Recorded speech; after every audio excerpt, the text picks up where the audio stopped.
अगर आपकी भी सैलरी 10,000, 20,000 या 30,000 है और आप भी अपनी लाइफ के अंदर फाइनेंशियल फ्रीडम को अचीव करना चाहते हैं तो आप बिल्कुल सही वीडियो पर हैं। तो आज की इस वाले वीडियो के अंदर हम लोग बात करने वाले हैं 50, 30 एंड 20 रूल के बारे में।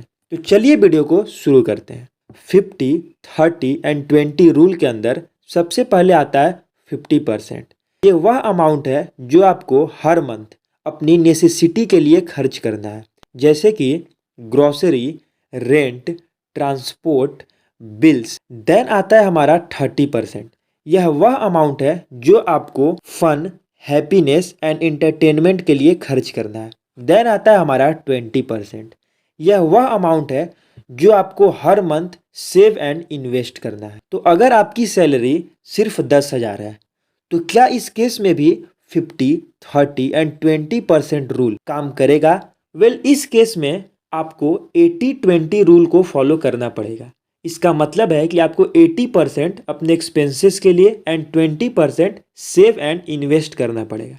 बट अगर आपकी सैलरी काफ़ी कम है तो आप mutual fund and index fund में इन्वेस्ट करने की जगह खुद पर इन्वेस्ट कर सकते हो, नई स्किल्स को सीख सकते हो, जिसकी मदद से आप फ्यूचर में अपने इनकम को और ज़्यादा इंक्रीज कर सकते हो। चलिए अब हम ये समझते हैं कि अगर आपकी सैलरी 5 लाख रुपए तो ये रूल कैसे वर्क करेगा। 50, 30 एंड 20% रूल के अकॉर्डिंग आपको 2,50,000 को खर्च करना है और 1 लाख रुपए को सेव करना है। बट यहाँ पर ये रूल वर्क नहीं करता है। इस केस में हमें ट्राई करना चाहिए कि जो हमारा एक्सपेंस है वो कम से कम हो, लाइक 20%, और जो हमारा सेविंग हो वो ज़्यादा से ज़्यादा हो, जैसे कि 50 to 60%।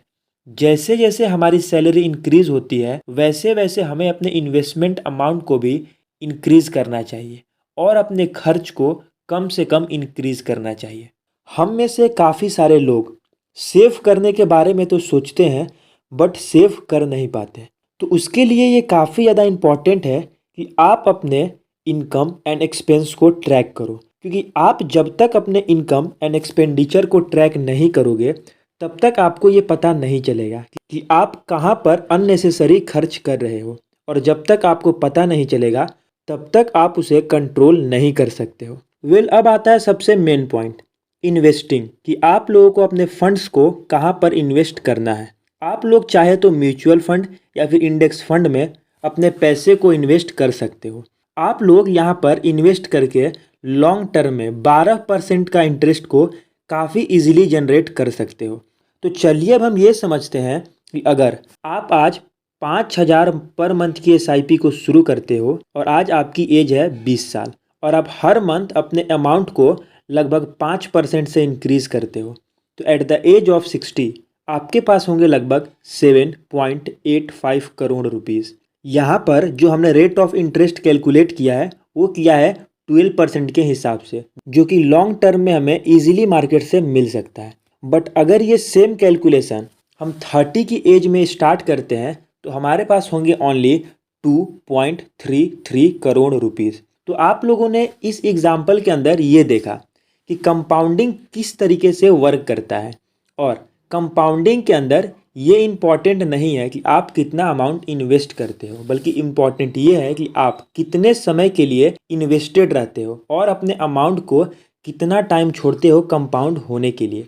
तो ऑलवेज हमें जितनी जल्दी हो सके अपनी इन्वेस्टिंग जर्नी को स्टार्ट कर देना चाहिए, जिससे हम एक काफ़ी अच्छी वेल्थ को जनरेट कर सकते हैं।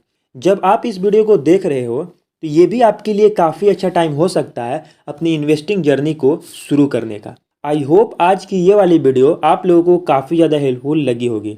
तो आज के इस वाली वीडियो के अंदर हमने बात किया 50, 30 एंड 20 रूल के बारे में, और साथ ही साथ हमने ये बात किया कि ये जो रूल है वो हर एक इंडिविजुअल के लिए वर्क नहीं करता है।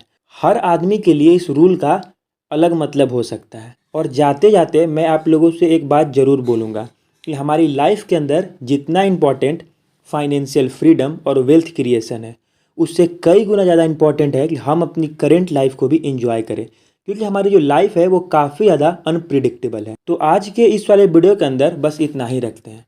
मिलते हैं हम लोग किसी नेक्स्ट वीडियो के अंदर किसी न्यू इन्फॉर्मेटिव टॉपिक के साथ। तब तक के लिए कीप लर्निंग, कीप ग्रोइंग।